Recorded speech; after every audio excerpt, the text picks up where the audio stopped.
How to fix the camera locked on Windows 11 camera shows lock icon on your Lenovo PC. Hey guys, let's get started.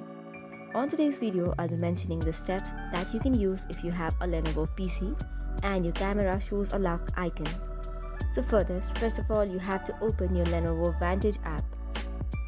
This should be on your computer. However, if you are an older version of the Lenovo Vantage, navigate to the display and camera section. Look for the camera privacy mode and disable it. This should probably allow your camera to function properly. However, make sure that in the latest version of Lenovo Vantage, camera privacy mode is no longer supported. You will see a message that will indicate that you should use your camera settings if your device supports it. Likewise, the next process or method would be using the keyboard shortcut. You can locate the F8 key on the top row of your keyboard, press the F8 key to toggle the camera on and off, and this should enable or disable the camera and remove the lock icon, allowing you to use the camera. If it is not working, ensure that your Lenovo Vantage app is up to date and the camera drivers are correctly installed and updated.